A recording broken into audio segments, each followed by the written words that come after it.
Terima kasih. Assalamualaikum warahmatullahi wabarakatuh. Assalamualaikum warahmatullahi wabarakatuh. Ini kan sifat iman, fluktuatif. Mending kalau masih naik turun. Yang bahaya, ada dan tiada. Sifat Yazid Wayankus dari kategori iman itu kan karakteristik iman sahabat itu Yazid Wayankus. Itu kelas sahabat itu. Bergaul dengan Rasul. Pernah Umar bin Khattab mengkoreksi dirinya. Kadang aku ini takut munafik. Kalau dekat sama Nabi, sampai sanggup dengan menangisnya. Tapi kalau lepas dari majelis Rasul, kadang hari dari marota dari ada yang menangis terus. Kata Nabi, kamu benar. Artinya begini, dikonversi dengan riwayat yang lain. Aku mau tahajud terus, biar kayak Rasul. Aku mau saum terus, biar kayak Rasul. Keutamaan namanya. Aku tidak akan menikah, karena menikah kadang mengganggu ibadah. Mau membujang terus. Nabi bukan senang dengar umatnya kayak gitu. Aku ini seperti kalian. Aku saum, aku berbuka, aku tahajud, aku tidur. Aku melajang, aku menikah. Jangan melebihi sikap Nabi. Tentunya dengan kapasitasnya masing-masing. Kalau Bilal ambil satu item jaga wudhu, kalau Abdurrahman bin Auf, Abu Bakar, beliau ahli sedekah, ada yang susah untuk dari A sampai Z mah. Ya, jadi itu hal yang wajar, cuman ya tetap harus diikhtiari, dibentuk, kan judulnya juga membentuk ya. Bagaimana kita konsisten dan keep istiqomah, stay on the track dalam mengamalkan sunnah. Ya harus berkumpul dengan orang-orang yang mencintai sunnah. Ya, mohon ke masjid berjamaah tepat waktu adalah sunnah, ya ikhtiar. Bagaimana doakan rumahnya dekat masjid. Minimal kalau kita malas ke masjid kan jadi malu gitu. Jadi al-haya'u minal iman. Malu itu sebagian dari iman. Nah, untuk kunciannya kembali ke yang tadi. Bagaimana kita tetap istiqomah dalam mengamalkan sunnah. Ingat Allah, ingat mati. Terus ibadah juga kalau tidak melalui sunnah, lewat mana coba? Kan farduhu ilallah wa rasul. Jadi tuntutan jadi tuntunan yang kemudian nilainya jadi kewajiban. Jadi ciptakan lingkungan, kuatkan niat, lalu perkaya hasanah ilmu bahwa ada apa di balik keutamaan sunnah yang kita lakukan sehingga jadi stimulus untuk tetap kita amalkan semampu kita. Fattaqullaha mastata'tum. Lakukan semampumu. Oke, Pak MC masih ada? Ini ada pertanyaan dari Teheni Tresnayani. Ya, Teh. Sebagai guru yang bukan guru agama di tingkat SMP, bagaimana cara menyampaikan pemahaman tentang Islam yang benar di tengah-tengah pengaruh Islam liberal? Oke.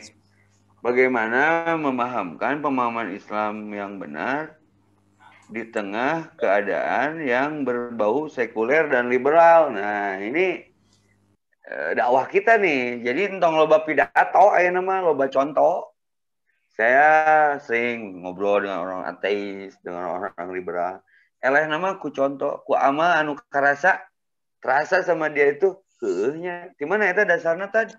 Tina sunnah seperti absus salam, berusaha tidak punya musuh, tebarkan salam, wa'at imut to'am, bersedekah dengan makanan, menyatukan umat mah, sinanya ratu, beredahareun, wasilul arham, seperti ini, silaturahmi, menyamakan resonansi dan frekuensi, wasollu, setelah bubaran, bilaili wa nasuniyam, tadulul jannata bisalam, ngelehkeun sekuler man tong ku debat, ku amal, ku contoh.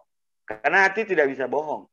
Ketika ada bis Damri yang mau ke kampus UIN, naik dari kebun kelapa, ada anaknya metal nih. Dia duduk dapat kursi. Lalu ada ibu hamil. Di sisi lain ada yang sedang baca Quran. Nah, memang baca Quran. Tapi ibu yang hamil tidak dipersilahkan duduk. Tapi kursi metal eta malah dia nggak baca Quran. Tapi dia mempersilahkan si ibu yang sedang hamil itu duduk. Pertanyaannya bagi semua. Nurani lebih berpihak kemana nih? Ke yang baca Quran atau ke yang memberikan empati kepada si ibu? Hati tidak bisa bohong. Artinya yang gondrong ini, si metal ini sedang mengamalkan Quran. Bukan sedang membaca, tapi sedang mengamalkan. Maka memahamkan agama di tengah sekularisme yang mendominasi dengan praktek yang diyakini bahwa ini perintah Allah dan dicontohkan Rasul. Urusan orang nyinyir, nah, nilai pasti tidak lepas dari 3. Satu, resep, ngewa, jeung biasa-biasa, atau pro, kontra, dan netral. Maka slowly but sure, easy going, let it flow ya. Nah, nanti orang akan paham sendiri, biarkan orang bertanya, nah Ustadz selalu menjaga wudhu, nah Ustadz ringan tangan. Nanti saya jawab dengan dalil yang kita pelajari. Ini loh dasarnya. Sadar terkisahkan di Jepang, ada orang masuk Islam karena punten sidik celana dalam.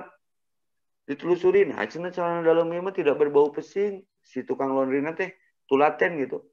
Terus ternyata punya mahasiswa muslim yang sekolah di situ. Dan si muslim itu menjelaskan bahwa saya setiap kali buang air kecil beristinja dengan air, lalu tidak ada berbau pesing karena najisnya sudah beres. Dengan pernyataan itu saja si nonis itu masuk Islam dengan amalan sederhana, mencuci setelah buang air, sampai itu pun jadi hidayah. Belum saya tulis jadi celana yang membawa hidayah. Nah ini sederhana sebetulnya. Yasir wala tu'asir, permudah tong dipersulit, basir wala tunafir. Berikan kabar gembira, jangan ditakut-takuti. Kuncinya adalah tong debat. Agama bukan untuk didebatkan, tapi untuk diamalkan sesuai keyakinan dari hasanah ilmu yang kita dapat. Oke.